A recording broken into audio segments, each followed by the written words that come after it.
Uh, Thanks for joining us again.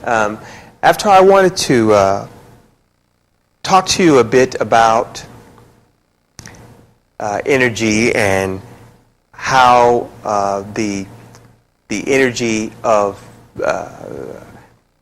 everything is energy, as you mentioned before, and this is everything is just a different manifestation of energy at a different frequency or a different flavor, let's say. And you mentioned that one of the things that you were able to connect to in yoga, or one of the things yoga allowed one to connect to, was the understanding of one's personal energy. Am I saying that correctly? You're getting close. Okay. Well, clarify that. Okay. What I shared was that, all we are is energy. Mm-hmm. Okay? Mm-hmm. And there's an energy of the mind. The mind is nothing but energy. Mm-hmm. There's energy of the body, you know what I'm saying? Mm-hmm. But all of these energies has kind of like a little fuel or something that they kind of like run on and stuff, you know? What I said also was that everything in life has to deal with a relationship, you know? And that relationships are based upon communication, and communication is also based upon trust.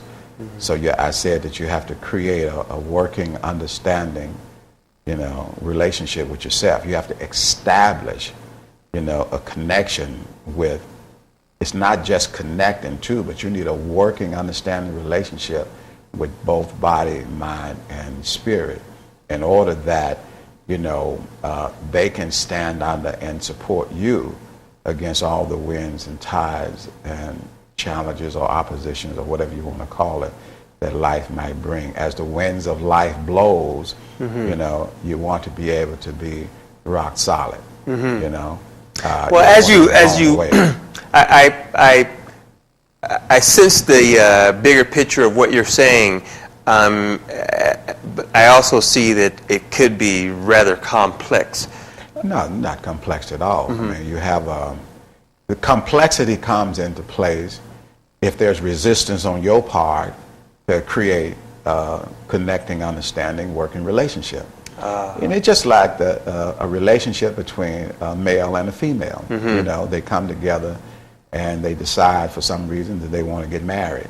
Then all of a sudden, after they've been married for a while, now they got all these problems. The problem is, that they haven't, created that connectedness, and they're not working from that. Let me see if I can be a little bit more simple for you. The greatest hurdle that most people have to get over in life is that, life is an energy that runs all by itself, and it really doesn't need them. Right. Okay, I don't know if you heard that expression, hello. This is God speaking today. I will be handling all of your affairs. You're really not needed, so go ahead and have a good day. Right. If you look at the life, man, I mean, most people don't consciously see. In other words, there's nothing you doing to see. There's nothing you doing to hear. There's nothing you doing to make your heart pump. There's nothing you doing to make it. But there is something that is doing all of this and making this thing happen, making this thing run. Okay. You need to get in touch with what that something is inside of you that's carrying on all of this activity, that equals up to this experience that we have called life. Okay. You have a mind, right? You have a positive mind, a negative mind, and a neutral mind. Each one of these mind has minds, okay? One example, you got a critical mind, you got an executive mind, you got an analytical mind, you got an administrative, you got all of these kinds of minds that are at work here. Right. Well, you need to be able to get in touch with the reality of what the mind is and how the mind functions and how the mind works. There are, basically, there are 81 aspects to the mind, but most people don't know what they are or how they function or how they work. So if you don't know, most people don't even know where their minds are, realistically, okay? You ask somebody where's their mind, they're pointing to their brain. If you look at a silhouette of a body, you got the brain. You can find the heart, you can find the kidney, the liver, the spleen. You can find a whole bunch of things. But have you ever seen the mind? Right. I mean, why? No. Why haven't you seen the mind? Okay, but most people realize that they do have a mind. They know that something is at work up here, you know.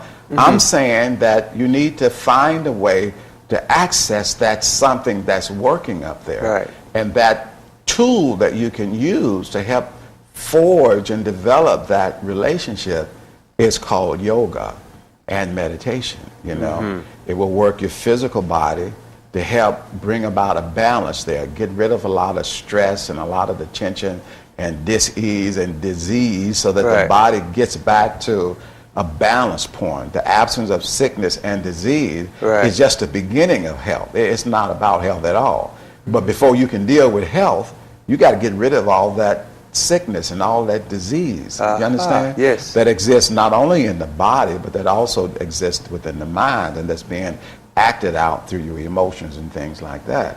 So you got to go back and deal with all of that. But at the same time, you know, what you're doing is you're creating a platform of elevation that you can launch yourself into whatever you desire to want to see manifest and create in life. When I work with people, especially young people, you know, I try to encourage them to have a goal, to have a vision, to have a dream, to have a desire, something burning inside of you that you want to see yourself accomplish or manifest or make a difference in this world, you know, and then bring it to the yoga and then allow the yoga to be able to create for you all of the support systems necessary for you to be able to manifest that reality in your life. So yoga is a whole lot more than what most people are introduced to.